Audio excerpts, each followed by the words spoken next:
नमः शिवाय प्यारे साथियों, स्वागत है आप सभी का हमारे चैनल वर्ल्ड ऑफ हैप्पीनेस में। आज नेचर में तो मैं इतनी प्यारी जगह पे बैठा हूँ जहाँ से मेरा मन तो था कि कोई वीडियो शूट करूँ, समथिंग कोई मेडिटेशन के लिए आपको गाइड करूँ, साधना के लिए गाइड करूँ, मगर हमारी जो सीरीज़ अभी चल रही है वो काफ़ी गंभीर टॉपिक्स पे चल रही है लाइफ के, जो रिलेशनशिप्स हैं लोगों के, और जो जीवन में दुख हैं वो जिन भी कारणों से आते हैं, और उसके अंदर एक साधक जब गुजरता है उस परिस्थितियों से, तो उस वक्त वो किस प्रकार से उसको डील करे। उपाय करना, रेमेडीज़ करना, कोई पूजा करना या किसी भी प्रकार का अनुष्ठान विधि करना, कुछ भी करना, वो सब एक पार्ट्स हो सकते हैं। आज मैं यहाँ आया हूँ तो मैं अपने साधकों के लिए ये वीडियो बना रहा हूँ, क्योंकि जो साधक है और एक आम इंसान है उसमें बहुत बड़ा अंतर होता है। साधक जब ग्रहों के लिए कोई उपाय करता है और एक आम इंसान जब ग्रहों के लिए उपाय करता है, तो उन दोनों में उसको एक जो भय का लेवल होता है वो साधक में बहुत कम होता है, मगर साधक की जो एनर्जी लेवल होता है वो एक आम इंसान से बहुत ज़्यादा होता है। तो उसके ऊपर नेगेटिविटी भी बहुत जल्दी से प्रभाव करती है और पॉजिटिविटी भी बहुत जल्दी से उसके जीवन पर प्रभाव लाती है।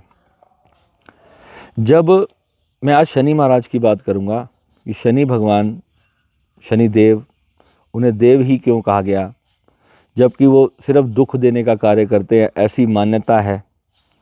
शनि को अब एस्ट्रोलॉजर्स ने बहुत अच्छे से एक्सप्लेन करना शुरू भी किया है, कुछ समय से मैं देख रहा हूँ, मगर वो 1-2% एस्ट्रोलॉजर्स हैं जो शनि को पूरी तरह से एक्सप्लेन कर पा रहे हैं। शनि को हमने किताबों में ही पढ़ा है, शास्त्रों में ही पढ़ा है। हम नहीं जानते कि आकाश में जो प्लैनेट्स घूम रहे हैं उसका 100% सटीक फल क्या होता है, मगर जो जीवन में एक एक्सपीरियंस करता है, जो एस्ट्रोलॉजी की पढ़ाई करता है एक इंसान, तो जब वो जो किताबों में लिखी हुई, शास्त्रों में लिखी हुई बातों को 100% जब सच्चाई के रूप में देखता है, तो उसके साथ जब उसका अनुभव एक प्रगाढ़ अनुभव बन जाता है, तो फिर उसे जो है चीज़ों की समझ बहुत गहरी हो जाती है। तो जब वो किसी को फिर उपाय भी सजेस्ट करता है या कोई उसको उस परिस्थिति से बाहर निकलने का जब वो कोई रास्ता भी उसको सुझाता है, तो वो इस तरीके का होना चाहिए कि अगर उसने उस प्लैनेट को अपने ही जीवन में फेस किया हो तो उससे अच्छा तो कोई शायद उपाय हो ही नहीं सकता जीवन में। और सुख और दुख तो इंसान को सभी को लगे रहेंगे। सभी एस्ट्रोलॉजी नहीं पढ़ सकते, क्योंकि ये इतना लंबा सब्जेक्ट है, इतना लंबा विषय है कि आपकी पूरी ज़िंदगी इसमें चली जाएगी, तब भी आप पूरी तरह से इसको समझ नहीं पाओगे, और गलत कोई ना कोई उपाय कर ही दोगे। अगर खुद से करोगे तो कहीं ना कहीं मिस्टेक हो ही जाएगी। तो वहाँ मैं इस वीडियो में आज मैं ये एक्सप्लेन नहीं करूँगा आपको कि किस कारण से लोग कहाँ कहाँ मिस्टेक कर देते हैं, क्योंकि करोड़ों ऐसे पॉइंट्स होंगे जो आप जहाँ पर आप ग्रह को समझ ही नहीं पाओगे। बड़े बड़े एस्ट्रोलॉजर खुद नहीं समझ पाते हैं। अभी तो जो हमारा लगन चार्ट है और जो हमारा केपी चार्ट है, उसमें ही एक बहुत बड़ा कन्फ्लिक्ट है एस्ट्रोलॉजर्स के बीच में, क्योंकि जो लगन चार्ट की जो लाइफ है वो अलग लाइफ है और जो केपी वाली लाइफ है वो अलग लाइफ है। जब मैंने इसको बहुत डीपली अध्ययन किया, तो अगर मान लो केपी चार्ट में और लगन चार्ट में दोनों में कोई भी प्लैनेट बदल रहे हैं, मेरी अपनी कुंडली में क्या होता है, जब मैं केपी एस्ट्रोलॉजी पढ़ता हूँ तो उस हिसाब से मेरे 3 प्लैनेट 8वें घर में चले जाते हैं, और जब मैं लगन चार्ट जो वैदिक एस्ट्रोलॉजी के हिसाब से देखता हूँ तो फिर वो नुकसान वो उतना नहीं हो रहा जितना मुझे लगन चार्ट के हिसाब से होना चाहिए। मगर जो जीवन में अनुभव रहा, जिन प्लैनेट्स ने 8th हाउस में जाकर के ट्रबल क्रिएट किया, वो मैंने 100% सटीक पाया कि केपी एस्ट्रोलॉजी में हमारी वैदिक एस्ट्रोलॉजी से भी ज़्यादा सटीक फल है। मगर इसका मतलब ये नहीं है कि वैदिक एस्ट्रोलॉजी में जो बताया गया है, जो जीवन बताया गया है, वो आपकी ज़िंदगी पे काम नहीं करेगा। ऐसा बिल्कुल भी नहीं है, वो भी 100% काम करेगा। फिर दोनों में डिफरेंस क्या है केपी एस्ट्रोलॉजी में और उस वैदिक एस्ट्रोलॉजी में? दोनों के जो कुंडली जब हम बनाते हैं तो दोनों की कुंडली डिफरेंट क्यों आती है? और अगर आपका कोई प्लैनेट बहुत अच्छा हो रहा है केपी के हिसाब से और अगर आपने वैदिक के हिसाब से उसके उपाय करना शुरू कर दिए, उसको आपने शांत करना शुरू कर दिया, उसको मतलब किसी तरह से नष्ट करना शुरू कर दिया, जैसे अब लाल किताब में जो जीडी वशिष्ठ आप सुनते हो, वो केपी एस्ट्रोलॉजी की कुंडली को ही प्रेफर करते हैं। क्यों करते हैं? क्योंकि उसका रीज़न है कि केपी एस्ट्रोलॉजी में जो प्लैनेट आपको आपकी कुंडली में दिखाई दे रहा है वो 100% सटीक फल देगा। मगर जो वैदिक एस्ट्रोलॉजी है उसका भी आपके जीवन पर प्रभाव आएगा। वो कितना प्रभाव आएगा, यही सारी पढ़ाई है। यही देखना है कि वैदिक एस्ट्रोलॉजी चार्ट में कितना फ़र्क आएगा और केपी एस्ट्रोलॉजी चार्ट में कितना अंतर आ रहा है किसी के जीवन पर।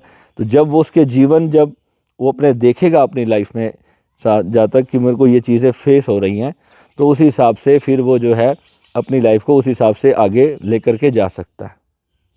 मैंने अपने जीवन के 8-10 साल सिर्फ इसी कन्फ्यूजन में ख़राब किए हुए हैं, तो तभी जा कर के मैं आज ये वीडियो आपके लिए कर रहा हूँ।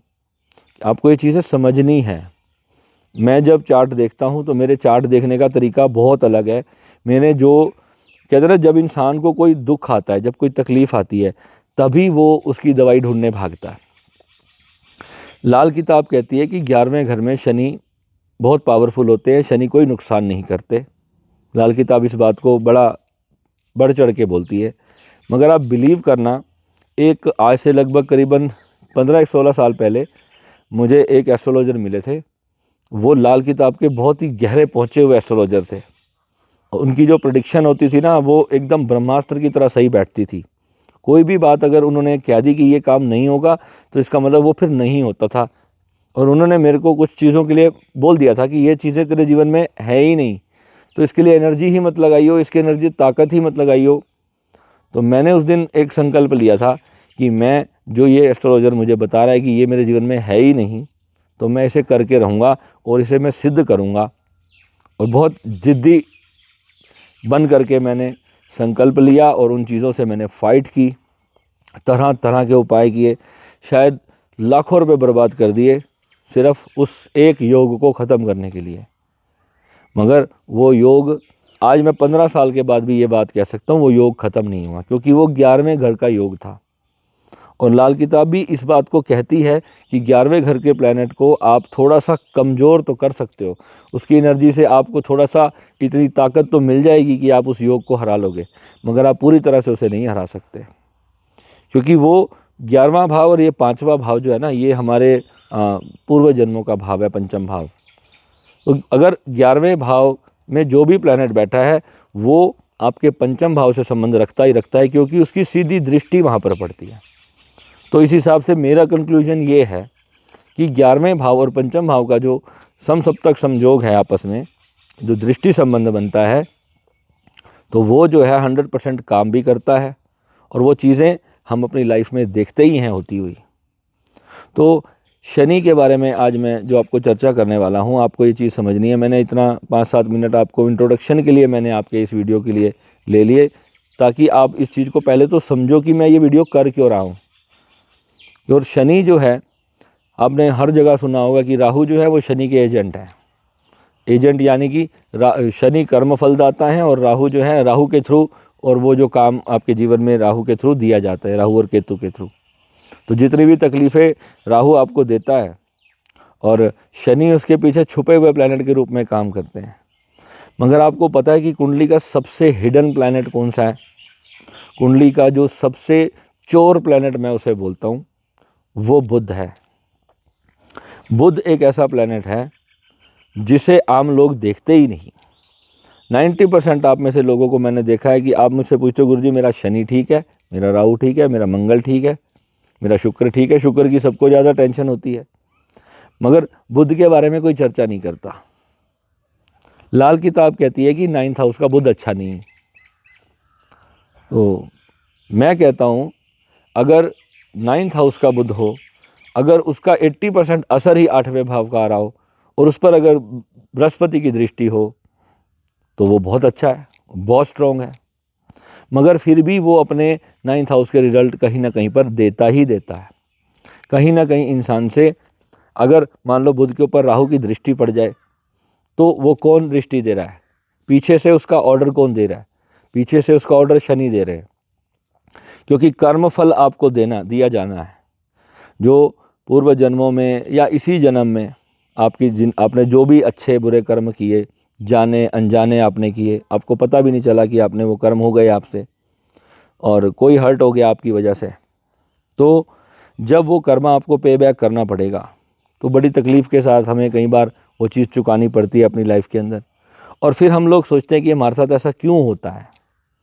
तो एस्ट्रोलॉजी में मेन हमारे को यही चीज़ समझनी है कि शनि जब पहले घर में बैठ जाएंगे तो आपके स्वभाव की तो वृद्धि करेंगे, आपकी ओवरऑल वृद्धि करेंगे शनि, मगर आपको ये भी समझना है कि वो सप्तम भाव पर सीधी दृष्टि डालेंगे, और शनि की जो तीसरी दृष्टि पड़ेगी वो आपके भाई बहनों के संबंध पर पड़ेगी, और जो शनि की दसम दृष्टि वहाँ से पड़ती है वो आपके शनि अपने खुद के घर को देखते हैं। 10वां घर शनि का खुद का है, मगर यहाँ इन तीनों भावों में शनि का कोई भी शत्रु ग्रह आ गया, शनि का कोई भी शत्रु ग्रह शनि के सामने बैठ गया, तो वो यही बता रहा है कि इस पार्ट को लेकर के आपका पूर्व जन्मों में कर्म रहा है, और उस नाते आप हमेशा उस प्लैनेट से रिलेटेड जितनी भी एस्पेक्ट्स मैंने बताए आपको, वो सारी चीज़ें आपकी डिस्टर्ब होंगी।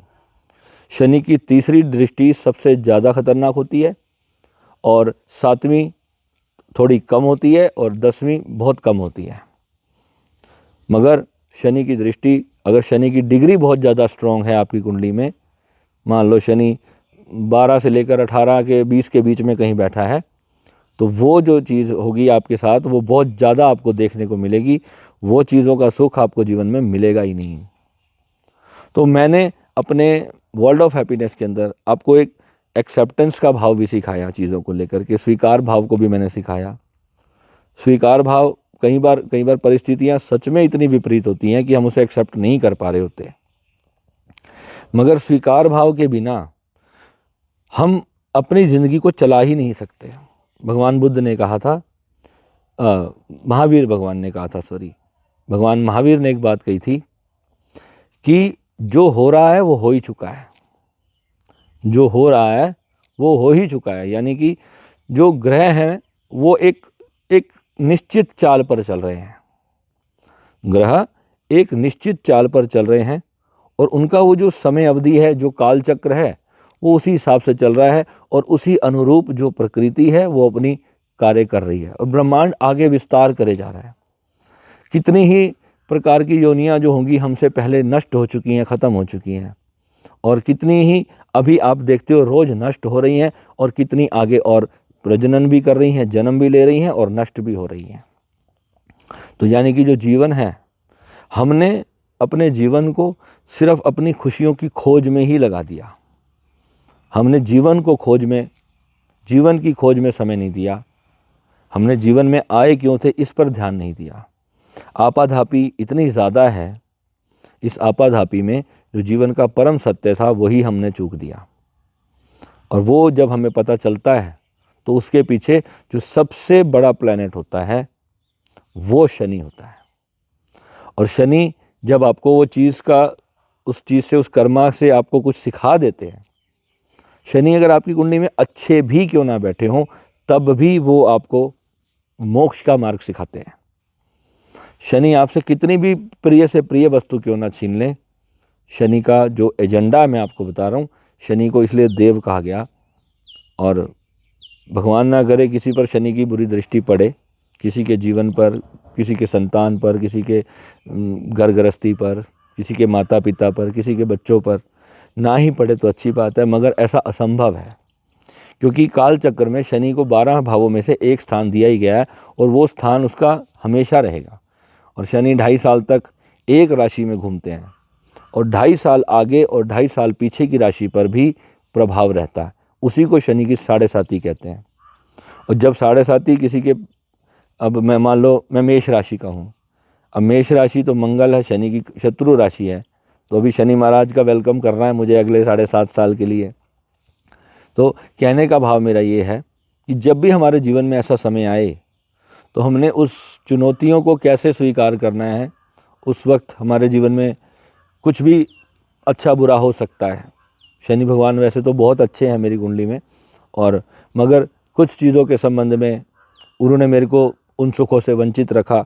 और शायद वही सुख जो मैं समझता हूँ कि मुझे अध्यात्म की तौर लेकर वे चले थे।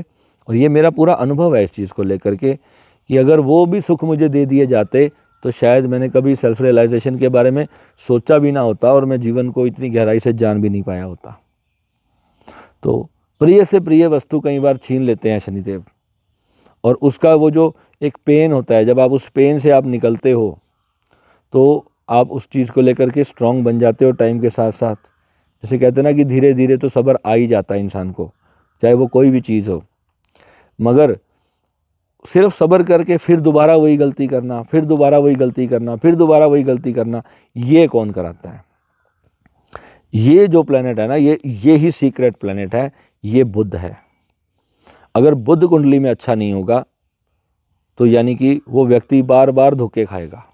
वो जितना लोगों पर ट्रस्ट करेगा, जितना लोगों पर विश्वास करेगा, जितने लोगों के लिए अनकंडीशनल लव लेकर के अपने भीतर चलेगा, वो बार बार धोखा खाएगा। तो मैंने उसका भी एक तोड़ निकाला, क्योंकि मेरी कुंडली में तो बुद्धि 9th हाउस में था। तो मैंने उसका भी एक आध्यात्मिक सॉल्यूशन निकाला, और उस चीज़ से मैंने जब फाइट की अपनी साधना के अंदर, कहते थे कि ऋषियों ने हमें कुछ सिखाया, एक्सेप्टेंस, स्वीकार भाव, ये हमें ऋषियों साधु मुनियों ने बताया कि जो भी हो रहा है स्वीकार कर लो, है ना।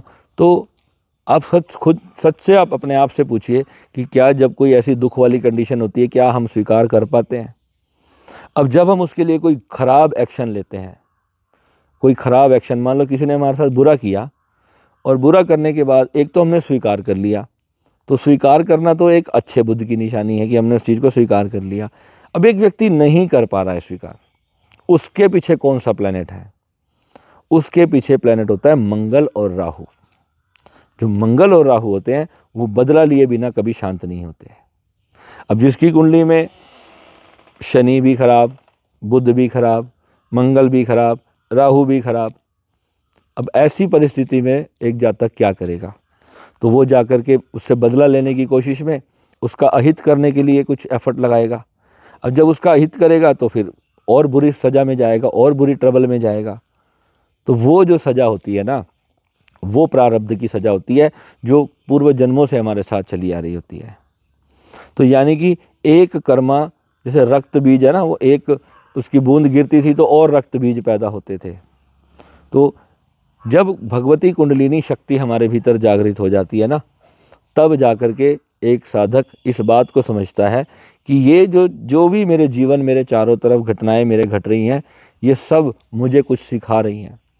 और ये चीज़ें आप समझ पा रहे हो क्योंकि आपका बृहस्पति अच्छा है। अगर आपका बृहस्पति खराब होगा ना, आप ये वीडियो पूरा देख ही नहीं पाओगे, आप यहाँ तक पहुँचोगे नहीं जहाँ तक मैं ये वीडियो बोल चुका हूँ। जिनका बृहस्पति कुंडली में अच्छा होगा, केवल वही इस वीडियो को अंत तक देख पाएगा। चलो एक काम करते हैं, इस वीडियो पे ना मैं अंदर इस वीडियो के थंबनेल पर मैं कुछ भी नहीं लिखूंगा, क्योंकि हमारी ये रूटीन डिस्कशन है। और मैं जब ऐसे माहौल में बैठा था तो मैंने कहा चलो क्यों ना एक वीडियो कर लिया जाए, अपने साधकों से मिल लिया जाए, अपने दिल की बात शेयर कर ली जाए, उन्हें कुछ दे दिया जाए, उनसे कुछ समझ लिया जाए। तो जब बृहस्पति खराब होता है कुंडली में, गुरु जिसका खराब हो जाता है, उसको बार बार समझाने पर भी बात समझ में नहीं आती है। और मेरा तो गुरु वक्री है, और वक्री गुरु जब होता है तो जब वो ज्ञान देने पर आता है ना, तो उसकी भावना होती है कि वो सभी को ज़्यादा से ज़्यादा लोगों तक सत्य की बात पहुंचाए।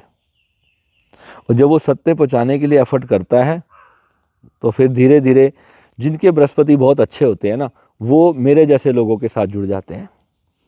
और जिनके गुरु खराब है, उन्हें 20 साल के बाद जाके पता चलता है कि मेरा तो सारा समय ही बर्बाद हो गया, मुझे तो अध्यात्म के नाम पर कुछ मिला ही नहीं। तो ये खराब बृहस्पति की निशानी होती है।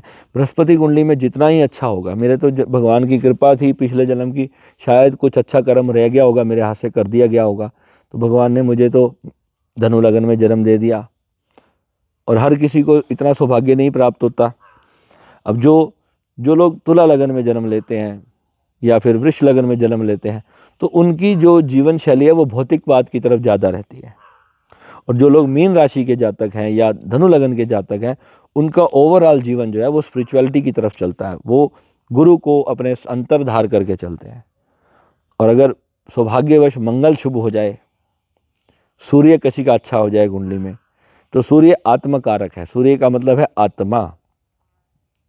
तो मेरी कुंडली में जब मैंने देखा था कि मेरा 9th हाउस में सिंह राशि में सूर्य आ गया, तो जब मैंने सूर्य को पढ़ा तो मुझे समझ आया कि मैं क्यों 1000 बार बुरा करने वालों के साथ भी मैं बुरा क्यों नहीं कर पाता, बदला लेने का भाव क्यों नहीं आता, इतना क्रोध होने के बावजूद भी मैं कैसे उस चीज़ को नियंत्रण प्राप्त करके मैं अपने समस्त बुरा करने वालों के साथ मैं उनका भला ही क्यों मांगता रहा।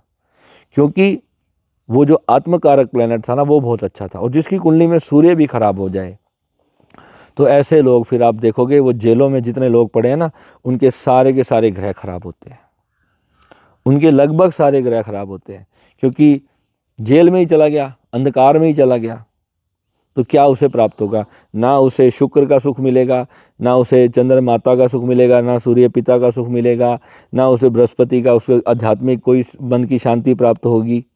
हाँ, और मंगल उसका बिगड़ा होगा, अंदर एक बंद सेल में क्रोध में ही जलता रहेगा। कभी किसी जो लंबी सजा जो भुगत रहे हैं कैदी, कभी आप उनका सोचना कि उनकी परिस्थिति कितनी खराब होगी।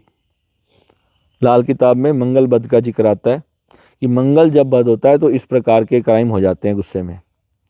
तो क्रोध को नियंत्रण करने के लिए भी हमारे को अपने आपको पहचानना है कि अगर आपको छोटी छोटी बात पर क्रोध आता है ना, तो आपको समझना है कि मुझे अपने क्रोध का ट्रीटमेंट करना है। राहु और मंगल में से कोई ना कोई प्लैनेट मेरा बुरी तरह अफ्लिक्टेड है, क्योंकि क्रोध आएगा ही नहीं अगर आपका प्लैनेट शांत है। तो अगर आपकी एनर्जी उस चीज़ की बैलेंस्ड है तो आपको क्रोध आएगा नहीं। आप ऐसे सुकून में आकर के जितना भी लोगों ने आपका अच्छा बुरा किया होगा, आप सभी को फॉरगिव करके उनको उन्हीं के हाल पे छोड़ करके अपने परमात्मा के साथ एक नई सुबह की एक नई खोज में निकलोगे। तो जब आप ऐसे साधक बनोगे तब आपको जीवन से वो प्राप्त होगा जिसके लिए आप आए थे। एक अभी मैं चारों तरफ जहाँ बैठा हूँ ना, मेरे एक चारों तरफ पेड़ हैं। मैं जब पेड़ों को देखता था तो मैं पेड़ों से क्या सीखता था, ये बेचारे चुपचाप खड़े हैं, किसी को कुछ नहीं कह रहे। अगर आप इस पेड़ को गाली दे दो, इस पेड़ को मार दो, इस पेड़ को पत्थर मार लो, इस पेड़ को ना काट क्यों ना दो, ये कभी किसी को कुछ नहीं कहेगा। मगर ये लहलहाता हुआ एक ठंडी हवा का आनंद ले रहा है और धीरे धीरे फल फूल रहा है, हमें भी छाया दे रहा है, हमें भी अच्छी ऑक्सीजन दे रहा है। तो हमें इस प्रकार का बनना है। साधक बनने का मतलब है कि सिर्फ अपने लिए ही नहीं जीना है, अपने आसपास के हर व्यक्ति को आपको खुशी देनी है। और नेगेटिव लोगों से आपको दूर रहना ही पड़ेगा, नेगेटिव लोगों से आपको दूर रहना ही पड़ेगा। और जैसे जैसे आपकी साधना बढ़ेगी, कुदरत अपने आप ऐसी चीज़ें आपके साथ करवाना शुरू कर देगी कि आपके उन नेगेटिव लोगों के साथ एफ्लिक्ट्स जो है वो ज़्यादा बढ़ने शुरू हो जाएंगे। और जब वो ज़्यादा बढ़ने शुरू हो जाएंगे तो फिर आप किसी न किसी कारण से आप उनसे ब्रेकअप करोगे, उनसे आप अपना डिस्टेंस मेंटेन करोगे। क्योंकि आप जब जब उनके पास जाओगे तब तक उनकी एनर्जी आपको तंग करेगी, आपको तकलीफ़ देगी। और जो अच्छे लोग होंगे उनसे आपका प्रेम बढ़ता चला जाएगा। जो लोग आपसे, एक प्रेम एक एनर्जी है, लव इज़ एन एनर्जी। और जो लोग सोचते हैं ना कि प्रेम सिर्फ एक लड़का लड़की में घटित होता है, ये बहुत बड़ी मिसकंसेप्ट है प्रेम को लेकर के। प्रेम, जब आप प्रेम करोगे तो प्रेम तो आप हर जगह बैठ करके करोगे, कोई सामने से करे ना करे तब भी आप प्रेम करोगे। प्रेम बहुत प्यारी एनर्जी है। जैसे क्रोध एक एनर्जी है, व्यक्ति चाहे मीलों दूर बैठा हो, अगर आपका उसके साथ झगड़ा है ना तो क्रोध आपके अंदर आ रहा है, समझ रहे हो। मीलों दूर कोई इंसान क्यों ना बैठा हो, अगर आपको उससे, आपका उसके साथ अफ्लिक्ट है, अगर उसके साथ आपका कोई ना कोई कॉन्फ्लिक्ट चल रहा है आपका, तो उसमें आपका जो है, आपके अंदर एक गुस्सा डेवलप होता ही चला जाएगा। और वो जो गुस्सा है ना, उसको जब आप दमन करोगे, उसको जब आप स्प्रेस करोगे तो और बढ़ेगा और बढ़ेगा और बढ़ेगा। एक स्टेज पे आकर आप उसको हानि पहुंचाने की यथासंभव कोशिश करोगे। मगर अगर आपके अंदर प्रेम होगा तो प्रेम आपको ग्रो करता चला जाएगा। और वो जो बुरा करने की जो लोगों की सामर्थ्य है, वो अपना चाहे कितना भी बल क्यों ना लगाएंगे, जब आप एक हरे पौधे की तरह जब हो जाओगे भीतर से, आपका अंदर से जब आप सुकून में होगे, आप अंदर से शांत होगे, जब आप फॉरगिव कर दोगे चीज़ों को, और समझना शुरू करोगे, सामने वाले की मजबूरी को समझना शुरू करोगे। कोई बुरा भी कर रहा है ना, तो आप महान कब बनोगे? आप महान आप तब बनते हो जब आप सामने वाले, एक चोर ने आपके घर में आके चोरी कर ली, कर गया वो चोरी, अब बेचारे की परिस्थिति को जिस दिन आप देखोगे ना कि उसने किस परिस्थिति में चोरी करी, तो आपको उस पर दया आएगी बेचारे पे, उस पर आपको गुस्सा नहीं आएगा। कोई बात नहीं, आपका कुछ चोरी करके ले गया तो क्या फ़र्क पड़ा, मगर आपको फ़र्क तब पड़ेगा जब आपके पास वो दोबारा नहीं आए। मान लो आपके 1000 रुपये चोरी हो गए, एक एग्जाम्पल ले रहा हूँ, अगर आपके पास भगवान ने 1 लाख दे दिए तो आपको उस 1000 का दुख रहेगा क्या? उसका नहीं रहेगा उसका दुख। मगर अगर आपके अंदर आपके प्लैनेट्स डिस्टर्ब हैं, आपकी एनर्जीज डिस्टर्ब हैं, तो चाहे आपके पास करोड़ों क्यों ना हो, किसी ने आपके 100 रुपये भी चोरी कर लिए तो भी आपको उस पर बहुत क्रोध आएगा। तो यही है एनर्जीज को समझना। तो शनि हमारे जीवन में वो सिखाने आते हैं, अंत सिखाने आते हैं। जब शनि जीवन में बहुत अच्छे होते हैं ना, तो फिर हमें वो सिखाते हैं शनि। एस्ट्रोलॉजी पे दुनिया चार्ट लेकर बैठ जाती है, ये यहाँ है तो ऐसा होगा, वहाँ वो तो आप देख ही रहे हो, मगर बीइंग ए साधक आपने उससे एस्ट्रोलॉजी से सीखा क्या? कोई भी विद्या है, चाहे वो साइकोलॉजी क्यों ना हो, मैं कहता हूँ मैंने हर विषय पर जब जितनी मैंने नॉलेज बटोरी, तो मैंने अंत उसका क्या निकाला कि मूल रहस्य क्या है कि उस विद्या को बनाने का, उस विद्या को सिखाने का, हमारे जो बड़े थे, एंसेस्टर्स थे हमारे, उनका मकसद सिर्फ यही था कि हम शांत रह सकें, हम खुश रह सकें, हम प्रसन्न रह सकें। और हमें तब तक यत्न करना चाहिए जब तक कि हम खुश नहीं हैं। तो एस्ट्रोलॉजिकल जितने भी प्रेडिक्शंस हैं, हमारी वैदिक जो उनकी जो पद्धतियां हैं, उपायों के लिए लोग पूछते हैं मेरे से कि हमें वैदिक उपाय करना चाहिए या लाल किताब का उपाय करना चाहिए। उपायों के लिए मैं आपको एक बात क्लियर बताना चाहता हूँ कि जो लाल किताब का उपाय है ना, वो स्टेन गन की तरह काम करते हैं, एकदम AK-47 की तरह इमीडिएट एनर्जी डिस्टर्ब हो जाती है। तो किसी भी एनर्जी को ऐसे नहीं छेड़ना चाहिए। मैंने प्रैक्टिकली करके देखा, इंस्टेंटली वो सब चीज़ें ही परिस्थिति को पलट के रख देती है। एक गलत उपाय अगर आपने कर दिया तो वो आपके उस प्लैनेट की चीज़ को बिल्कुल ख़त्म कर देगी। ऐसा नहीं करना है आपको। तो विशेषज्ञ से हमेशा अपनी कुंडली दिखाओ और उसको समझने दो कि उसको आपको वैदिक उपाय देना है या उसको आपको लाल किताब का उपाय देना है, या उसको आपको सिर्फ एक मेरी तरह जो एक स्पिरिचुअल उपाय देना है, या क्या क्या चीज़ की नीड है, उसको आपको क्या देना है। Let him decide.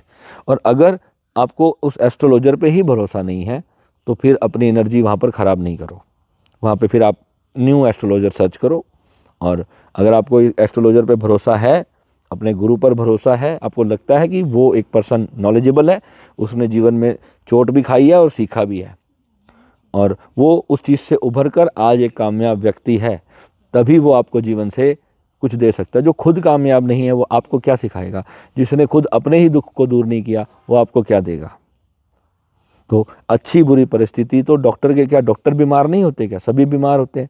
तो ऐसी क्या हमारे ऊपर ग्रह नहीं आएंगे क्या? ग्रह तो भगवान पे भी आए तो हम तो इंसान हैं, है ना? तो यही मैं आपको समझाना चाहता था आज के वीडियो में। फिर हम मिलेंगे, अगली चर्चा करेंगे एक नेक्स्ट वीडियो में। नमः शिवाय।